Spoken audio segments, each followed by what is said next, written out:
बच्चों, कैसे हो बेटा। मैं हूं आपका फिरदौस सर। आज के इस लेक्चर में हम कुछ एमसीक्यू केमिस्ट्री के डिस्कस करने वाले हैं बेटा, जो लास्ट ईयर के पेपर में पूछे गए थे।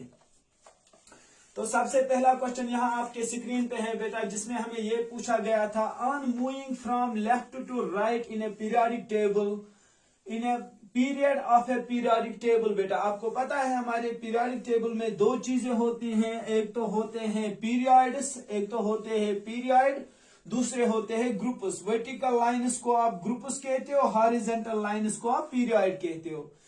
आपको कहना है मेटेलिक कैरेक्टर क्या ये इंक्रीज होता है, डिक्रीज होता है, फर्स्ट इंक्रीज देन डिक्रीज या रिमेन सेम। इसके लिए हम क्या करेंगे बेटा, हम एक एग्जांपल लेंगे जिससे मैं आपको क्वेश्चन समझा सकता हूं बेटा। चलो कोई बड़ा सा पीरियड हम लेंगे, जैसे दूसरा पीरियड हमारे पास होता है जिसका पहला एलिमेंट होता है सोडियम, दूसरा एलिमेंट होता है मैग्नीशियम, तीसरा होता है एल्युमिनियम, नेक्स्ट होता है सिलिकॉन, नेक्स्ट होता है फास्फोरस, इसके बाद होता है सल्फर, इसके बाद होता है क्लोरीन, पोटेशियम और कैल्शियम। बेटा ये हमारे पास दूसरा पीरियड है बेटा। थर्ड पीरियड के एलिमेंट से बेटा यहाँ पे मैंने जो लिखे, क्योंकि पहले में आपको याद होगा, पहले में होते हैं हमारे पास हाइड्रोजन और हीलियम, दूसरे में होते हैं lithium, beryllium, boron, carbon, nitrogen, oxygen, fluorine, neon, और ये थर्ड पीरियड होता है बेटा। जब आप ऐसे रोज में चलते हो बेटा, इसको पीरियड कहते हैं। तो इस पीरियड में हम देखेंगे कि मेटालिक कैरेक्टर के साथ क्या होता है। आप सबको पता होगा सर, सोडियम के पास सोडियम का एटॉमिक नंबर 11 है, मैग्नीशियम का 12 है, एल्युमिनियम का 13, सिलिकॉन का 14, फास्फोरस का 15, सल्फर का 16, क्लोरीन का 17, पोटेशियम का सर इसके बाद पहले आर्गन है, आर्गन का 18 सर, उसके बाद पोटेशियम है उसका 19 और कैल्शियम का 20। ठीक है ना। तो अगर आप इलेक्ट्रॉनिक कॉन्फ़िगरेशन देखोगे सर, इसके के शेल में 2 होते हैं, एल शेल में 8, ये सब बच्चों को पता होगा बेसिक कॉन्सेप्ट से, और एम शेल में 1 होता है। सर इसका जो वैलेंस शेल है, एम शेल है, उसमें कितने इलेक्ट्रॉन्स होता है, 1 इलेक्ट्रॉन होता है। लेकिन आपको याद होना चाहिए सर, ये जो एम शेल है उसमें असल में कितने इलेक्ट्रॉन्स पूछते हैं बेटा। सर उसमें होते हैं सर, एक्चुअल में उसमें होते हैं सर 18 इलेक्ट्रॉन्स, बट अब उसके रूल के हिसाब से उसमें पहले जाते हैं 8 इलेक्ट्रॉन्स। पहले कितने इलेक्ट्रॉन्स जाते हैं उसमें, 8 इलेक्ट्रॉन्स।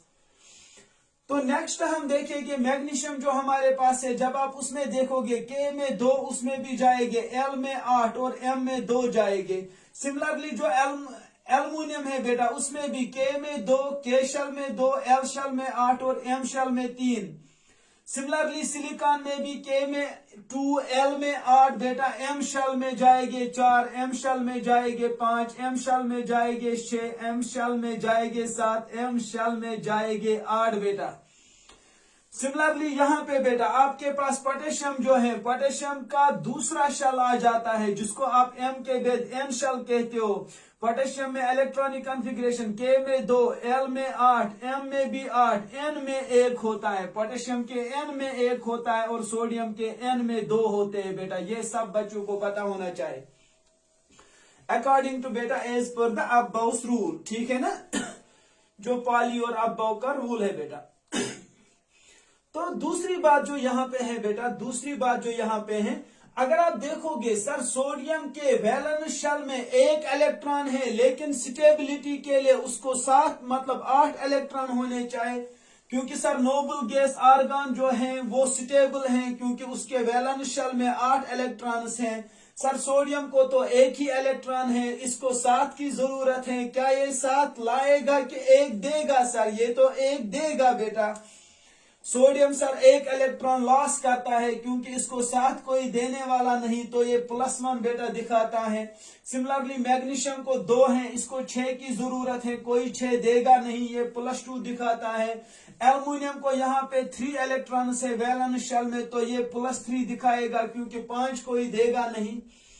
सिमिलरली इसके बाद जो सिलिकॉन होता है बेटा, मतलब उसमें 50-50 जैसे कार्बन में होता है बेटा, सिलिकॉन मेटालाइट कहलाता है। अगर आप यहाँ पे देखोगे बेटा, सबसे पहले जो सोडियम था बेटा उसके पास अगर 11 इलेक्ट्रॉन्स थे तो 11 प्रोटॉन्स भी थे बेटा। जो 11 प्रोटॉन्स थे वो लास्ट वैलेंस शेल के एक इलेक्ट्रॉन को अपनी ओर खींच रहे थे बेटा। सिमिलरली जो मैग्नीशियम था सर उसमें तो 12 प्रोटॉन्स, क्योंकि सर उसका एटॉमिक नंबर 12 है ना, तो 12 प्रोटॉन्स भी है ना। 12 प्रोटॉन्स न्यूक्लियस के लास्ट के 2 इलेक्ट्रॉन्स को अपनी ओर खींच रहे हैं। क्या बेटा फ्री सोडियम होगा ज्यादा जिसको 11 ही प्रोटॉन्स अपनी ओर खींच रहे हैं, कि फ्री ज्यादा होगा मैग्नीशियम के 2? सर फ्री ज्यादा होगा सोडियम का ही एक, क्योंकि 11 ही प्रोटॉन्स खींच रहे थे। सर ये मैग्नीशियम भी फ्री हो गए बेटा, फ्री तो होना ही है इसको स्टेबिलिटी के लिए, लेकिन इसको 12 प्रोटॉन्स खींच रहे हैं। सिमिलरली जब एल्युमिनियम को देखेंगे, एल्युमिनियम में 13 इलेक्ट्रॉन्स, 13 तो प्रोटॉन्स भी होते हैं बेटा। 13 प्रोटॉन्स लास्ट वैलेंस शेल के 3 इलेक्ट्रॉन्स को अपनी ओर खींचेंगे बेटा, ठीक है ना।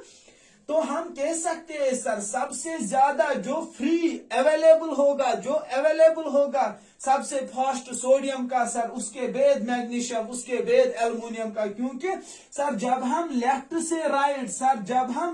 से राइट चले जाते हैं एक पीरियड में sir, number of protons in nucleus increases. जब नंबर ऑफ प्रोटॉन्स न्यूक्लियस में इंक्रीज होते हैं बेटा, उससे क्या हो जाता है, जब न्यूक्लियस में प्रोटॉन्स का बेटा, जब न्यूक्लियस का चार्ज पॉजिटिव चार्ज बढ़ जाता है, वो आउटर वैलेंस शेल पे बेटा, वैलेंस शेल के इलेक्ट्रॉन्स को अच्छे से पकड़ लेता है। इसीलिए हम कहते हैं बेटा एक पीरियड में चलते चलते पहले मेटालिक कैरेक्टर क्या होता है, ज्यादा था, वो धीरे धीरे डिक्रीज हो गया, फिर यहाँ सिलिकॉन पे 50-50 हो जाता है, फिर आगे से बेटा मेटालिक कैरेक्टर टोटली डिक्रीज होके यहाँ से नॉन मेटालिक कैरेक्टर इंक्रीज होता है। तो हम कह सकते हैं सर ये जो हमारे पास on moving from left to right in a period, हम कह सकते हैं सर मेटालिक कैरेक्टर क्या होता है, डिक्रीज होता है। सब बच्चों को समझ आया बेटा इसका लॉजिक क्या है बेटा, इसके पीछे कौन सा लॉजिक था बेटा, नंबर ऑफ प्रोटॉन्स का जो लॉजिक था बेटा, सब बच्चों को अच्छे से समझ आया बेटा। हम क्या कहते हैं पीरियोडिक टेबल में, ये जो सोडियम मैग्नीशियम एल्युमिनियम ये मेटल्स होते हैं। क्या होते हैं, मेटल्स। सिलिकॉन जो हमारे पास होता है ये मेटालॉइड होता है। क्या होता है, मेटालॉइड, जिसमें मेटल की भी और नॉन मेटल की प्रॉपर्टी होती है। ये जो लास्ट पे बेटा हमारे पास एलिमेंट्स होते हैं, फास्फोरस, सल्फर, क्लोरीन और आर्गन, ये हमारे पास क्या होते हैं, नॉन मेटल्स। ये याद रखना चाहिए, आर्गन के बगैर ये 3 बेटा नॉन मेटल्स हैं। और लास्ट पे ये जो आर्गन है बेटा, ये है हमारे पास, इसको नोबल गैस कहते हैं। ये सब बच्चों को याद होगा। तो अगर आप देखोगे मेटालिक कैरेक्टर डिक्रीज होता है, ऐसा नहीं है पहले इंक्रीज फिर डिक्रीज, बेटा डिक्रीज होता है कंटिन्यूअसली। जहां पे भी डिक्रीज कंटिन्यूअसली, इसका रिवर्स मतलब नॉन मेटालिक कैरेक्टर इंक्रीज होता है। ये सब बच्चों को समझ आया अच्छे से। नेक्स्ट क्वेश्चन, नेक्स्ट ऑब्जेक्टिव में हमें बोला गया है बेटा, हमसे पूछा गया है एन एलिमेंट, कोई एक एलिमेंट है हैविंग इलेक्ट्रॉनिक कॉन्फ़िगरेशन 2a2 बेटा, ये क्या है, क्या ये मेटल है, नॉन मेटल है, मेटालॉइड है कि नन ऑफ दीज बेटा। इसके लिए क्या लॉजिक है बेटा, हमारे पास पता है बेटा, हमें पता होना चाहिए बेटा, ये जो हमारे पास एटम का स्ट्रक्चर होता है उसके बीच में यहाँ न्यूक्लियस होता है, पहला शेल, दूसरा शेल, तीसरा शेल, सिमिलरली सो ऑन, बहुत सारे शेल्स होते हैं। पहले शेल को हम के शेल कहते हैं, दूसरे शेल को एल शेल, तीसरे शेल को एम शेल, इसके बाद एन शेल बेटा। ये भी सब बच्चों को पता होना चाहिए। पहले शेल में 2 इलेक्ट्रॉन्स पूछते हैं, दूसरे में 8 इलेक्ट्रॉन्स पूछते हैं, तीसरे में बेटा एक्चुअल में तो तीसरे में 18 इलेक्ट्रॉन्स होते हैं, लेकिन वो जो पाली और अबाव का रूल है उसकी वजह से हम एम शेल में कितने पहले रखते हैं, एम शेल को हम पहले 8 ही देते हैं बेटा, ठीक है ना। वहां एनर्जी का डिफरेंस की वजह से एम को पहले 8 देते हैं, फिर 10 देते हैं, पहले एन शेल में 2 रख के फिर वापस एम शेल को बाकी देते हैं। तो आप कंसीडर कर लो फिलहाल के लिए बेटा एम शेल में 8 होते हैं। तो अब यहाँ पे दूसरी चीज कैसे आप पता करते हो इलेक्ट्रॉन, अगर आपके पास इलेक्ट्रॉनिक कॉन्फ़िगरेशन है कि ये एलिमेंट मेटल हो सकता है कि नॉन मेटल, आप दे दो बेटा के शेल में, पहले में दो है ना आपके एल एम एम शेल्स लिखो। यहाँ पे पहले शेल में कितने हैं? दो। के में हो गए दो। दूसरे शेल में कितने दे के हैं? 8। एल में हो गए 8। एम में कितने दे के हैं बेटा? 2। अगर पॉली और अबव के रूल को बेटा, अगर हम यहाँ पे पॉली और अबव के वो रूल देखेंगे बेटा, उसके हिसाब से हम ये कह सकते हैं सर एम में 8 ही इलेक्ट्रॉन्स होते हैं। चलो वो छोड़ो फिलहाल बेटा, यहाँ पे कंसेप्ट सीखो। सिंस सर एम शेल में हमें पता है असल में स्टेबिलिटी के लिए नोबल गेज जो स्टेबल है उसको एम शेल में 8 होते हैं सर, जबकि ये वाला एलिमेंट जो यहाँ पे है उसको एम शेल में 2 है। इसको कितने एलिमेंट्स की जरूरत है बेटा नोबल गैस के बनने, मतलब ताकि ये नोबल गैस की तरह स्टेबल हो जाए? सर इसको और 6 की जरूरत है, तब ये स्टेबल हो जाएगा नोबल गैस के जैसे। क्या बेटा आप खुद सोचो, इसके पास 2 रुपया है बिजनेस करने के लिए, इसको 6 की जरूरत है बेटा, और क्या इसको कोई 6 देगा कि ये 2 देना चाहे बेटा? सर कॉमन सेंस है सर, यहाँ पे तो ये 2 देना चाहे, क्योंकि 6 कोई देगा नहीं, 6 कोई दे नहीं सकता है। वो सोचेगा इसके पास तो 2 ही है, मैं कहाँ 6 दूंगा, इसको कब कहाँ इस्तेमाल करना आएगा फिर इनको, ठीक है ना। सिमिलरली बेटा इसी तरह बेटा आपको ये चीज पता होना चाहिए बेटा, यही बेसिक रूल्स अप्लाई करने होते हैं। अगर एम में बेटा 1 है तो इसको 7 की जरूरत है सर, ये नहीं ला सकता है 7 सर। अगर एम में 2 है सर, इसको 6 की जरूरत है स्टेबिलिटी के लिए, ये नहीं ला सकता है सर। अगर एम में 3 है, इसको 5 की जरूरत है, फिर भी ज्यादा है सर, ये भी नहीं ला सकता। जब एम में 4 हो सर तब चांस है सर, तो 4 लाने की भी जरूरत है, तब चांस है सर, ला भी सकता है दे भी सकता है बेटा। लेकिन इन तीनों में कोई भी चांस नहीं है, ये लाएगा बाहर से। जो लाता नहीं है ना बेटा, तो इसको क्या करना पड़ेगा स्टेबिलिटी के लिए? तो इसको देना पड़ेगा। अगर एम में 1 है तो आपको लॉस करना पड़ेगा ये 1, ताकि आप स्टेबल हो जाओ। जब आप एम में जो 1 है आपको वो लॉस किया, तो आपको के में 8, एल में 8 रहेगी, आप स्टेबल बन जाओगे।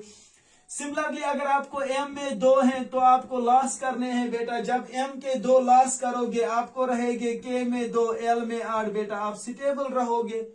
क्योंकि आपका ये जो वैलेंस शेल था जो अनफिल्ड था, अनफिल्ड की वजह से वो डिस्टर्ब्ड होता है। जब आपने वो लॉस किए बेटा तो आप स्टेबल हो गए। सिमिलरली अगर आपको एम में 3 होते तब भी आपको लॉस करना पड़ता है, क्योंकि कोई 5 नहीं देगा बेटा।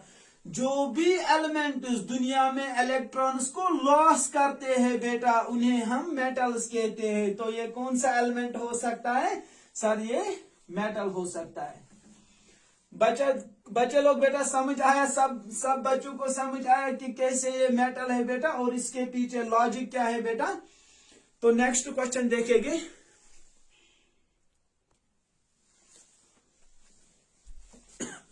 नेक्स्ट क्वेश्चन बेटा हमारे पास यहाँ पे स्क्रीन पे है, जिसमें हमें ये पूछा गया है, on moving down the group in a periodic table non metallic character of element. उसको क्या होता है जो नॉन मेटेलिक कैरेक्टर एलिमेंट्स में होता है डाउन द ग्रुप में, तो उसके साथ क्या वो इंक्रीज होता है, decrease, first increase then decrease, none of the above बेटा, नन ऑफ दीज। तो बेटा इसके लिए हम 2 एग्जाम्पल्स लेंगे बेटा, उन्हीं एग्जाम्पल से हम क्लियर करेंगे बेटा इस डाउट को। सपोज मानो बेटा मैं 2 ग्रुप्स ले रहा हूं बेटा, 2 ग्रुप्स लूंगा। एक में लूंगा बेटा आपके पास लास्ट जो नोबल जो हमारे पास हेलोजन गैसेस होते हैं, फ्लोरीन, क्लोरीन, ब्रोमीन, आयोडीन और एस्टेटीन बेटा, फ्लोरीन, क्लोरीन, ब्रोमीन, आयोडीन और एस्टेटीन। तो एस्टेटीन को छोड़ के बेटा मैं यहां तक आयोडीन की बात करूंगा। फ्लोरीन, क्लोरीन, ब्रोमीन, आयोडीन, ये एक है बेटा हेलोजीनस का ग्रुप। दूसरा एक ग्रुप लूंगा बेटा मैं, दूसरा एक भी ग्रुप लूंगा मैं, कार्बन वाला ग्रुप बेटा, कार्बन वाला ग्रुप लूंगा। ऊपर उसमें क्या है? कार्बन बेटा, कार्बन फैमिली का कार्बन ऊपर है। उसके बाद कौन सा एलिमेंट है? सिलिकॉन है सर। उसके बाद कार्बन, सिलिकॉन, जर्मेनियम, टिन और लेड बेटा। दो ग्रुप्स मैंने लिए बेटा, एक मैंने लिया कार्बन फैमिली का, दूसरा लिया मैंने फ्लोरीन फैमिली से बेटा। हम देखेंगे ग्रुप्स में क्या होता है, क्या ये नॉन मेटेलिक कैरेक्टर नीचे जाने पे, क्या ये नॉन मेटेलिक कैरेक्टर जब हम डाउन द ग्रुप ऊपर से नीचे आ जाते हैं ग्रुप में, क्या ये नॉन मेटेलिक कैरेक्टर इंक्रीज होता है, डिक्रीज होता है, कि इसके साथ क्या होता है। सर हमें पता है जब हम डाउन द ग्रुप जाते हैं, जब हम डाउन द ग्रुप आते हैं सर, यहाँ पे नंबर ऑफ शेल्स बढ़ जाते हैं। जैसे हमारे पास पता है हमें सर, फ्लोरीन की जो इलेक्ट्रॉनिक कॉन्फ़िगरेशन है, K में 2 L में 7 होते हैं सर।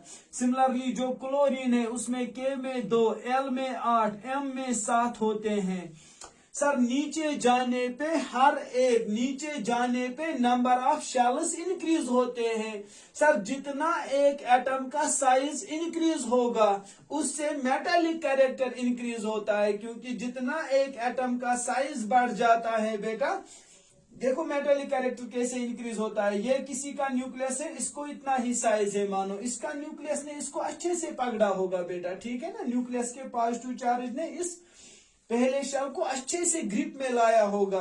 इंस्टेड आप अगर कोई एटम यहाँ पे उसका न्यूक्लियस उसके पास 3 शेल्स है बेटा, इसका न्यूक्लियस ने जिस हिसाब से यहाँ न्यूक्लियस के पॉजिटिव चार्ज ने इस शेल को पकड़ा, क्या यहाँ पर भी ये न्यूक्लियस का पॉजिटिव चार्ज इस लास्ट वाले शेल को इसी फोर्स से पकड़ेगा? नहीं पकड़ेगा सर, क्योंकि इनर शेल्स की वजह से उस शेल तक उतना पावर पहुंचेगा नहीं। समझ आया कि नहीं आया बेटा? जितना साइज इंक्रीज होता है, ये बाहर वाला शेल है वो न्यूक्लियस से दूर चला गया, जब दूर चला गया तो हमारा उस पे उतना कंट्रोल नहीं रहता है बेटा। जब उस पे न्यूक्लियस का कंट्रोल नहीं रह गया तो उसके इलेक्ट्रॉन्स बेटा डीले पड़ जाते हैं, वो इजीली लॉस करते हैं बाद में वैलेंस शेल के इलेक्ट्रॉन्स को।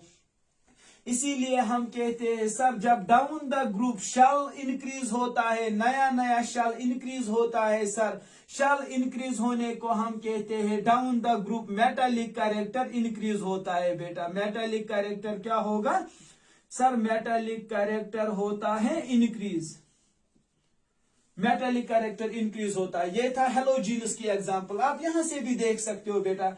कार्बन और सिलिकॉन आपको पता होना चाहिए बेटा। कार्बन हमारे पास जो होता है, कार्बन जो इसका ऊपर वाला एलिमेंट होता है वो नॉन मेटल है। सिलिकॉन और जर्मेनियम जो है दो मेटल्स इस ग्रुप के, जो दो ये मेटल्स है सिलिकॉन और जर्मेनियम बेटा, ये मेटलाइड्स हैं। ये बहुत इंपॉर्टेंट ग्रुप है, ये याद रखना चाहिए बेटा। और इसके लास्ट जो 2 मेंबर्स है बेटा, टिन और लेड जो है, Sn और Pb बेटा, टिन और लेड ये मेटल्स है बेटा।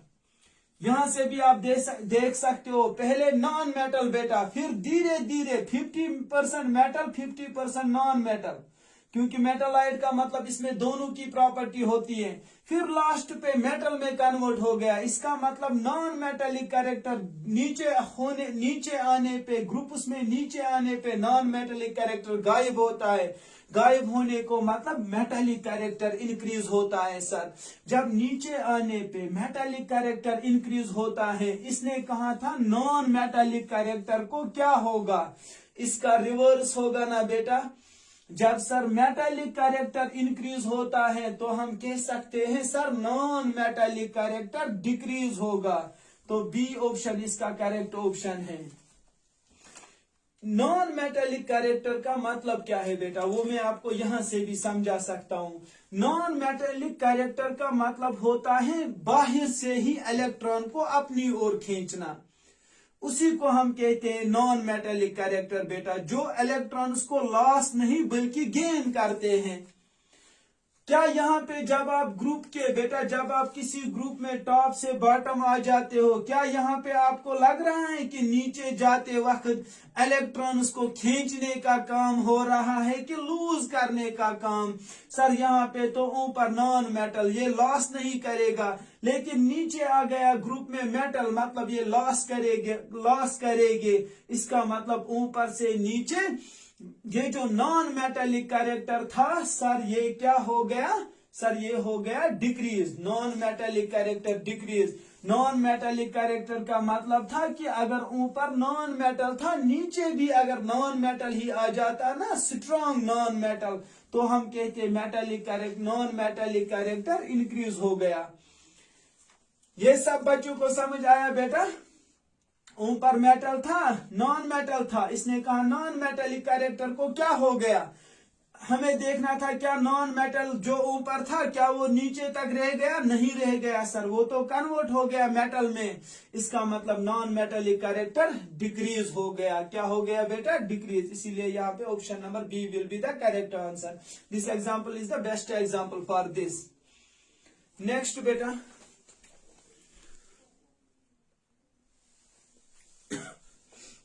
नेक्स्ट क्वेश्चन में बेटा हमें यहाँ पे पूछा गया है which is the most electronegative element among the following. आपको इनमें से देखना है सबसे ज्यादा इलेक्ट्रोनेगेटिविटी किस एलिमेंट के पास है बेटा। इलेक्ट्रोनेगेटिविटी का मतलब क्या होता है? टेंडेंसी टू गेन इलेक्ट्रॉन या tendency to attract the outermost electron. For example आपने फ्लोरीन को देखा होगा बेटा, ये नोबल, ये एक्चुअली हेलोजीनस है ना बेटा, ऊपर फ्लोरीन है, नीचे क्लोरीन, ब्रोमीन, आयोडीन बेटा, ऐसे हैं। अभी हमने ये डिस्कस किया इससे पहले क्वेश्चन में बेटा। सर फ्लोरीन का मतलब जो इलेक्ट्रॉनिक कॉन्फ़िगरेशन है सर, उसमें K में 2, L में 7 होते हैं सर। सर जो फ्लोरीन का साइज है, यहाँ पे न्यूक्लियस है, पहले शेल में 2 हैं, दूसरे शेल में सर 7 हैं। सर सिमिलरली जो क्लोरीन में है वो K में 2, L में 8, M में 7 है सर। K में 2, L में 8, M में 7 होते हैं सर क्लोरीन में। सिमिलरली ब्रोमीन और आयोडीन में बेटा आप अगर यहाँ पे देखोगे सर, नीचे आने पे एक ग्रुप में, नीचे आने पे यहाँ पे इन 4 एलिमेंट्स पे सर हम ये कह सकते हैं सर कि ऊपर जो फ्लोरीन है, ये जो फ्लोरीन का साइज है sir, size of fluorine is less than size of chlorine sir, is less than size of bromine, is less than size of बेटा आयोडीन। बेटा हम यहाँ कह सकते हैं सर आयोडीन के पास सबसे बड़ा साइज है। अभी मैंने आपको समझा दिया, जिस एलिमेंट के पास जितना छोटा साइज होता है बेटा, उसके न्यूक्लियस के पास उतना ही टेंडेंसी होती है, एक तो वो अपने आउटर मोस्ट शेल के इलेक्ट्रॉन्स को भी पकड़ के रखेगा और बाहर से भी अगर कोई इलेक्ट्रॉन मिलेगा उसको भी अपनी ओर ज्यादा खींचेगा, जल्दी खींचेगा, अट्रैक्ट करेगा।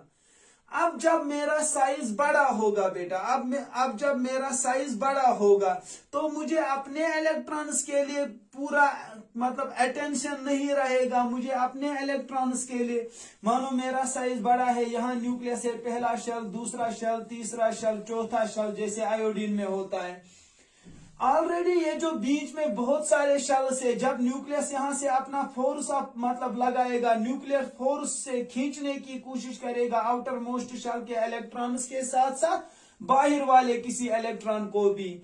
लेकिन क्योंकि सर इनर शेल ज्यादा है, न्यूक्लियस का ये जो फोर्स होगा, न्यूक्लियर फोर्स इलेक्ट्रॉन्स को पकड़ने का सर, वो इनर शेल्स की वजह से रुक जाएगा, बाहर वाले शेल पे उतना नहीं आएगा, जिसको केमिस्ट्री में आगे जाके आप पढ़ोगे, शील्डिंग इफेक्ट कहते हैं उसको, शील्डिंग इफेक्ट।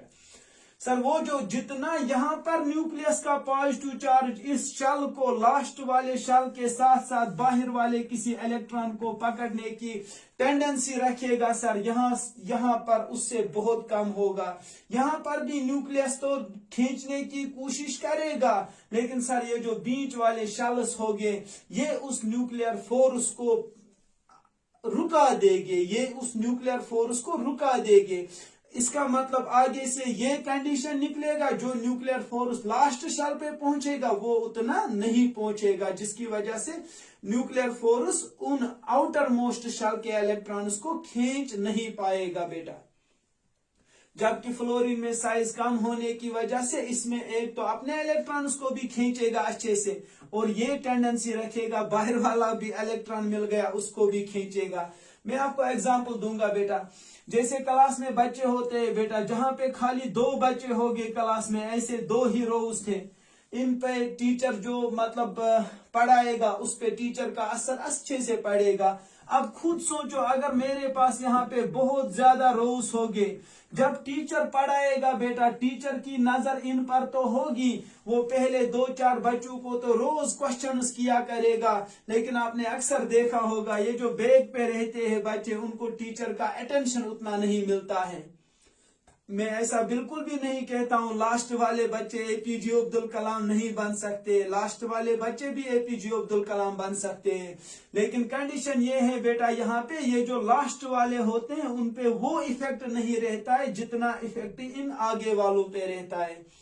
इसीलिए हम कहते हैं जितना साइज बढ़ गया उतना tendency to attract outermost electron कम होती है।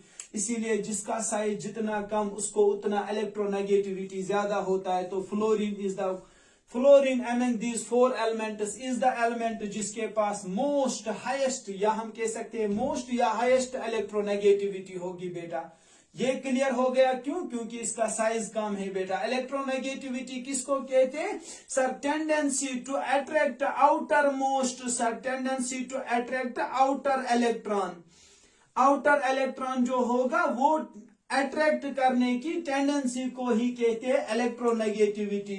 या मैं ऐसे कह सकता हूं इलेक्ट्रोनेगेटिविटी इसको भी कहते हैं, अगर ए एलिमेंट ने बी के साथ बॉन्ड बनाया है, इस ए एलिमेंट के पास कितनी टेंडेंसी है कि ये इस बॉन्डेड पेयर को, जिसमें इसका अपना एक इलेक्ट्रॉन है, एक बी का था, इसके पास कितनी टेंडेंसी है कि ये इस इलेक्ट्रॉन पेयर को अपनी ओर पूरा खींच दे, जिसकी वजह से फिर ए पर नेगेटिव चार्ज आएगा और बी को लास्ट जो इलेक्ट्रॉन हो गया उसकी वजह से बी पर पॉजिटिव चार्ज आएगा। ये आया समझ अच्छे से यहां तक? Next question please. हाँ, तो क्वेश्चन नंबर 5 में बेटा हमें क्या पूछा गया है? क्वेश्चन नंबर 5 में हमें पूछा गया था बेटा, which arrangement of alkali metals, which arrangement of alkali metals. तो पहले ध्यान रखना है बेटा, हमें क्वेश्चन में पूछा गया है किन के बारे में? अल्कली मेटल्स के बारे में। आपको अल्कली मेटल्स का आइडिया होना चाहिए बेटा। जैसे हमने already S block 2 class 10th में अपने एस ब्लॉक 2 जो पहले आते हैं 2 ग्रुप एस और पी ब्लॉक के एलिमेंट्स को हमने ऑलरेडी याद रखा होता है बेटा, उनका आइडिया हमारे पास होता है। इसने कहा है कि which arrangement of alkali metals among the following represents decreasing order of metallic character. आपको decreasing order of metallic character लिखना है। डिक्रीजिंग ऑर्डर में क्या होना चाहिए बेटा? पहले आपको सबसे बड़ा लिखना है बेटा। बड़ा लिखने के बाद इसके बाद इससे छोटा लिखो, इसके बाद इससे छोटा लिखो, इसके बाद इससे छोटा लिखो। इसी को हम मैथमेटिक्स में बेटा डिक्रीजिंग ऑर्डर कहते हैं। पहले बड़ा लिखो फिर दिखाओ बेटा इट इज ग्रेटर देन, उससे छोटा लिखो बेटा, इसको डिक्रीजिंग ऑर्डर कहते हैं। आगे आगे जाते वक्त ये कम कम हो रहा है। हम पहले अल्कली मेटल्स को लिखेंगे बेटा। जैसे आप सब बच्चों को याद होगा, सर हमने अल्कली मेटल्स का ग्रुप पढ़ा होता है, उनका पीरियोडिक टेबल में सबसे कॉर्नर पे बेटा लेफ्ट साइड पे सबसे पहला ग्रुप जो है वो अल्कली मेटल्स का होता है, जिसमें मेंबर्स जो होते हैं बेटा वो होता है लिथियम, वहां पे सोडियम होता है बेटा, पोटेशियम होता है, रुबिडियम होता है और सीशियम होता है। ठीक है ना? Lithium, sodium, potassium, rubidium, caesium,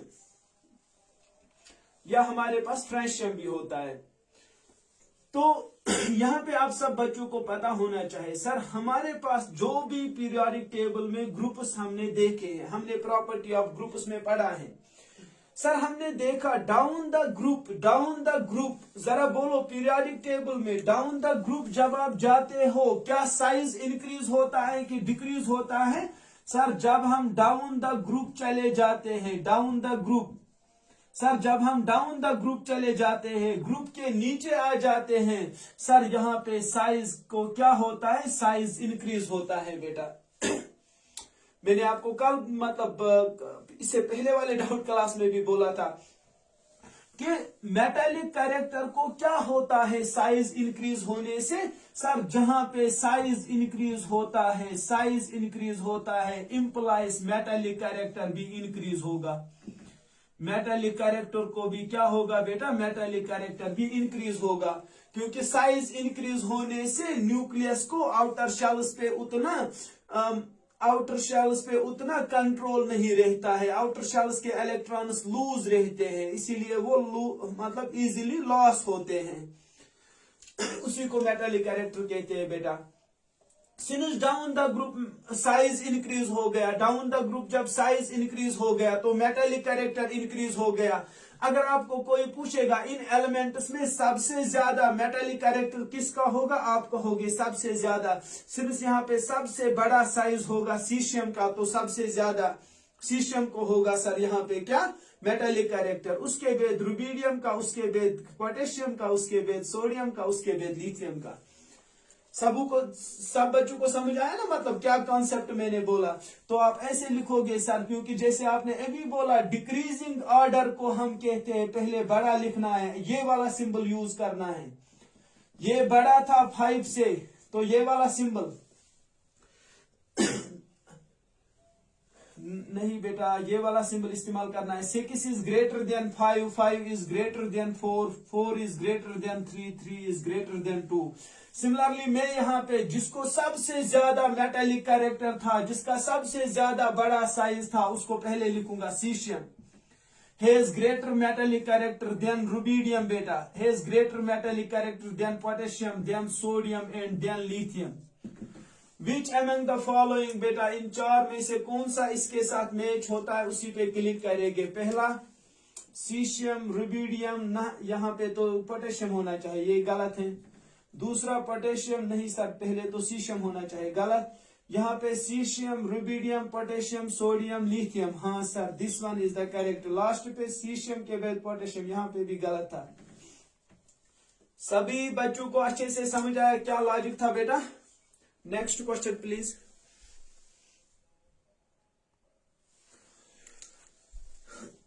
next question बेटा हमारे पीएच स्केल पे आ गया है बेटा, एसिड्स एंड बेसिस टॉपिक से, acids base and salt topic से आया है बेटा। The salt derived from a strong acid, यहाँ पे अगर आप देखोगे बेटा हमने एक साल्ट बनाया है। साल्ट का प्रिपरेशन आपको याद होगा बेटा, जब आप एसिड को बेस के साथ रिएक्ट करते हो वहां पे भी बेटा हमारे पास साल्ट बनता है प्लस वाटर वहां पे जनरेट होता है। ये भी एक प्रिपरेशन है ना साल्ट प्रिपरेशन की बेटा, साल्ट बनाने का ये भी एक प्रिपरेशन पढ़ा है हमने। The salt derived from a strong acid बेटा, हमने इस्तेमाल किया साल्ट बनाने के लिए, क्या बनाने के लिए इस्तेमाल किया है, स्ट्रॉन्ग एसिड बेटा। तो यहाँ पे आप लिखो स्ट्रॉन्ग एसिड है ये। एंड ए स्ट्रॉन्ग बेस, और जो बेस है बेटा वो भी हमने स्ट्रॉन्ग इस्तेमाल की है, strong acid and strong base. Forms a solution having a pH value बेटा, जो यहाँ पे ये सोल्यूशन बनेगा बेटा, ये जो सोल्यूशन बन गया बीकर में, जिसमें सोल्यूशन में क्या है बेटा, यहाँ पे सोल्यूशन में सर हमारे पास यहाँ बीकर में एक तो साल्ट है, दूसरा वाटर है। साल्ट नीचे जमा होगा बेटा in the form of crystals, और वाटर इसके ऊपर होगा। ये जो सोल्यूशन यहाँ पे साल्ट वाटर बन गया बेटा, आपको इसका क्या बताना है बेटा, आपको इसका नेचर बताना है बेटा, क्या ये एसिडिक होगा कि बेसिक होगा। आपको अगर याद होगा सोरेनसन की वो जो स्केल थी पीएच स्केल बेटा, उसके मिडल पे 7 था, मिडल से पहले 6, 5, 4, 3, 2, 1, 0, 1 बेटा। यहां से था बेटा 8, 9, 10, 11, 12, 13 और 14। आपको याद होगा इस सोरेनसन की स्केल में बेटा, आपको याद होना चाहिए इस सोरेनसन की स्केल में हमने एक कॉन्सेप्ट पढ़ा था बेटा।